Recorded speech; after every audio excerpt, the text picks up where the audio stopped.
Hey there, what's happening? This is Eric and Victoria. And we're coming at you live from our home office in beautiful Marietta, Georgia.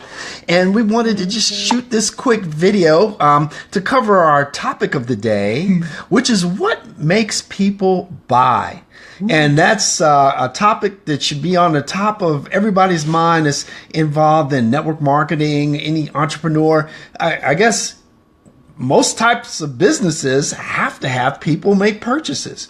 I mean, sales is what makes the world go around, ultimately. That's the bottom line. It's called revenue. So we wanted to just take a quick look at what actually makes people make that purchase decision. And so really there are two key driving forces in people. And it gets down to basic human psychology and how we're wired. And so we either seek pain to avoid pain, or we have a desire for pleasure in different areas. So it's going to be one of those two drivers that's ultimately going to make someone make a decision to make a purchase.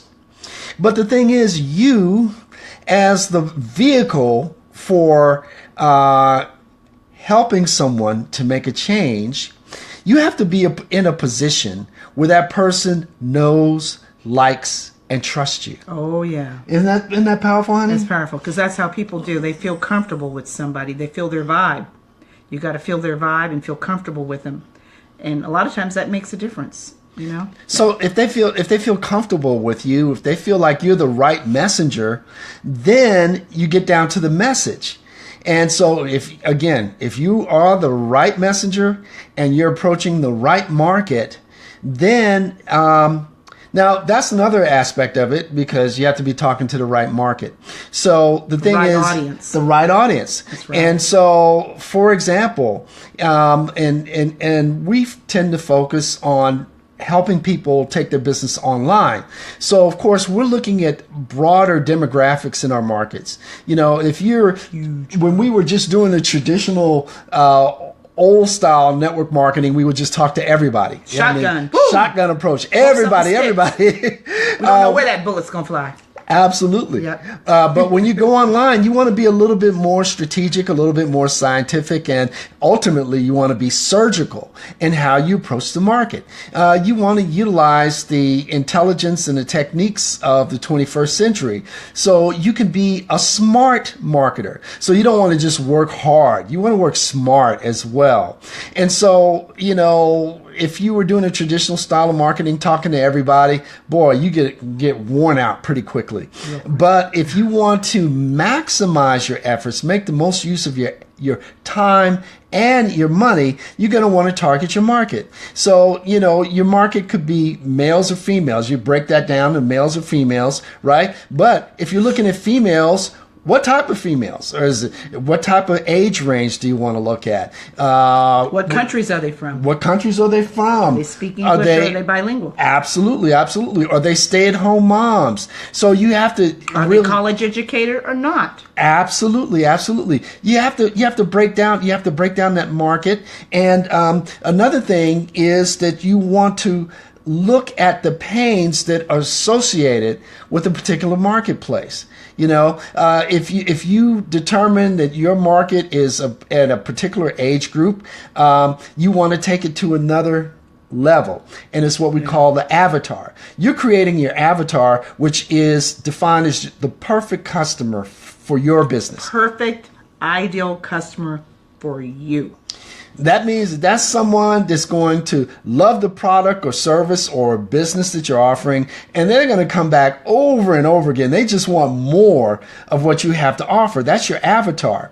And the avatar is more than just a target. It's more than just an age range. Your avatar is a particular person. Now think about the movie Avatar. That's not what we're talking about. We're not talking about the movie Avatar, but you can think about Avatar was a creation of a character, right?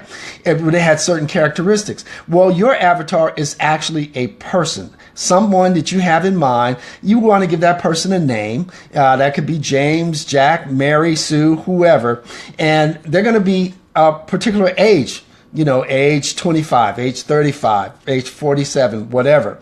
And then once you get down. So you're targeting down to male or female, okay, female, age, range, a particular age, and a particular person. That's your avatar, okay?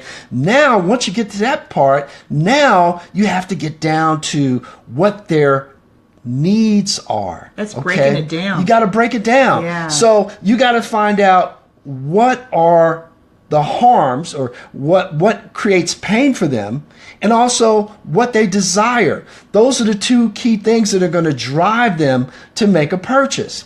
Say, for example, let's say someone is in poor health, and they realize they're in poor health. So that's where you're starting from. They're in poor health.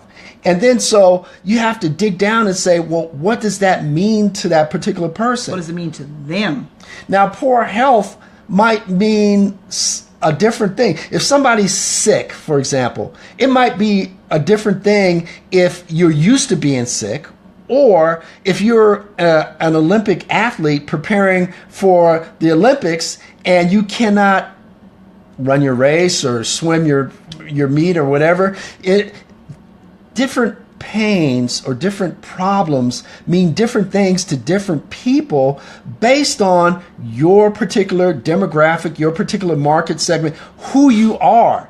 And your particular avatar, that person is most likely to buy your product. That's right. Has specific harms or specific desires, specific pains that are important to them. For example, depending on who your avatar is, you might determine that they're in poor health. What does that mean to them? Well, if they're a particular person, it might mean that they're not able to pick up their children. That might be something that's very, very important for them. They might not be able to travel or work their job anymore, or they may not be able to just walk and do the things they want to do, regardless of their age.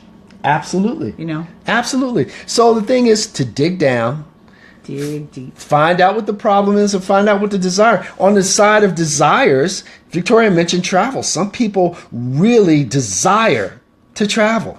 But if they're in poor health, going to Europe or walking around Disney World could be a problem. Or maybe they just desire to have more free time to do what they want to do. That's right. You know, that could be a real desire for them. So the thing is, you have to do a little research. A little research. So we're not just salespeople, but we're problem solvers. And in order to solve a problem, you have to get down to what that problem really is. Get down deep. Absolutely. Not surface. Not surface. Not shotgun. Well, you know what? You really find the real person when you dig down below the surface. You really You do. gotta take a deep dive. And that's part of what we do. That's part of marketing, is taking that deep dive and not just dealing with the surface person. Yeah. And not just dealing with everybody out there using a shotgun approach. It's all about getting down to specifics. You gotta be as specific as possible. And that is what is ultimately going to maximize your sales. So that's our quick message for tonight. Again, we're here Monday through Friday between the hours of 8 p.m. and 9 p.m. Eastern. If you like the type of information we're providing, if you find value, you may want to take advantage of our free 10-day attraction marketing bootcamp. Online. Just click the link above to gain access, instant access actually, and you're going to be receiving emails for 10 days, and it can literally change your business. Change your life. Change your bank account. Absolutely. Change your budget. All right. Expand it. So this is Eric and Victoria saying, hope you're having a great evening. If not, make it a great one. That's your choice. Excellence always prevails.